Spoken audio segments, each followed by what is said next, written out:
This video is to work through Independent Challenge 1 on page 196. Looks like we're working with a JAM file. Anyway, what I've done is I've created or actually opened up exercise H-1 from the data files and just going through the activities. So the first thing it says is to save the files as JAM. So I opened up the file. You'll notice it's EH-3 and I'm going to do a file save as and we'll save that as JAMs.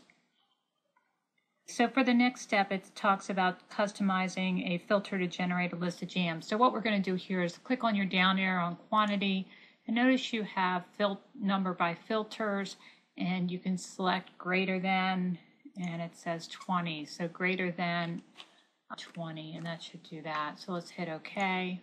And then it asks you to clear the filter. And to do that, you can click again on here and clear filter. Next, it says copy labels A1 through F1 into A16 through F16. So this row here, and we're going to copy that down to 16. Then it says to actually type gooseberry in B17, and it wants us to type small in C17. This basically is the exact same process that you worked on page, looks like 182. So let's work through this. What I'm going to do is select an area inside my table, and I'm just going to make sure I'm inside the table. So I've just selected B4 just for example. And I'm going to click on Advanced, and notice what it's done. It's actually created our list range to identify the entire table. So the next thing we need to do is identify where our criteria is. So I'm going to click on criteria, and then I'm going to select the entire area of our criteria, meaning I've gotten the labels and I've received in the criteria, meaning gooseberry and small. So that's done. Let me hit OK. What should happen now is just the top portion of this would be filtered based on those items. Now, notice over on the side it has 1, 2, 5, 8, and 14. When you get this, that means that these records are still here. They're just hidden behind. Okay? So if you were to delete an item on your list item here, let's say if I highlighted 5 and deleted it, it would delete that record. So just keep that in mind. The records are there. They're just hidden. Let's look at where we are at next. It says click the Summary Sheet tab. Select the data in column B, open the data validation, and then indicate you want to use validation for gooseberry, blackberry, or newberry. Okay, so it looks like we're going to go down to the summary. So it says select the summary tab. So, all right, so now let's look at, we have the summary sheet tab selected. It says open the data validation box. And if you notice that is up, we're in the data tab, and that's up at data validation. I'm going to click on data validation here. And then it's asking us to look for the validation list, and that's right here in Allow. If you hit that down arrow, go to List. And here is where we're actually going to key our criteria for this. It's telling us we want to get acceptable entries for gooseberry. So I'm going to type in gooseberry, comma, blackberry, comma, to key the source, make sure you put a space between those, and again, make sure that you spell them correctly as they are in your table. What's going to happen when we test this is it's actually going to go and make sure that you cannot key anything other than these values. It can be very helpful when you're trying to prevent mistyped data in your table. So if I hit OK, and we'll test this out, let's just click in here and just try to type strawberry, and you notice when I hit enter it says the value entered is not correct. This is a really good tool not only in this aspect, but if you created another list and maybe you pointed to it, especially if you have like say 100 entries and it can only be one of those entries, that you can limit what's been keyed. There's that portion of the activity. So next it says using figure H23 as a guide, enter the function in cell G18 that calculates the total quantity. So let's do that.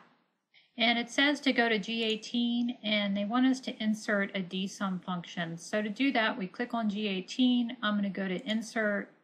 Actually, let's go to formulas. And notice up here there's an insert function. I'm going to click on that. And I know I want the dsum, so I'm going to go ahead and click on that as well. Dsum, I just typed it in there. I got it. And I'm going to go ahead and hit go on that and then OK. So just an easier way to find the formula function. So you should be sitting at the function argument box. Now what they want us to do is to actually select the entire database. So what you want to do is place your cursor, and of course this is covered on Excel page 188, where we're going to click on database and we're going to place our cursor inside the table. And if you notice the difference of my icon, now I have a big plus sign and then I have a down arrow. But if I place my cursor on the very corner, the top corner here, notice I get an arrow diagonally, if I can get that again. And if I click when I have that arrow, it's very sensitive mouse, if I can get it again, right there. So I'm going to click on that and notice what happens. It selected the entire table. If I click on it again, it's going to say all. So notice the difference on here. So that's how you make these selections. The next thing we want to do is fill in the field. So what do we have to fill in for that field? We need to actually select the table 2 headers and the quantities. So let's do that. So to do our field calculation, it's a little bit more tricky where you have to click on, but we're going to do the same process of selecting the entire table. So I'm going to get my arrow again. Notice I'm back over here in the table and I'm going to select the entire thing, just like we did in the database. But on here on quantity, I'm going to place my cursor on the down arrow right here at quantity, and I'm going to click there. And that'll give us our table 2 headers quantity with a range that we're looking for. And then we're going to click on criteria and we're going to select the range for that. If you remember from last time when we did the criteria, we just selected what we were looking for. And on this particular one, we're looking just for type of jam of blackberries. So it says D17 and 18 in our book. We're going to highlight just those two. Okay, so D17 through 18, and we're going to click OK.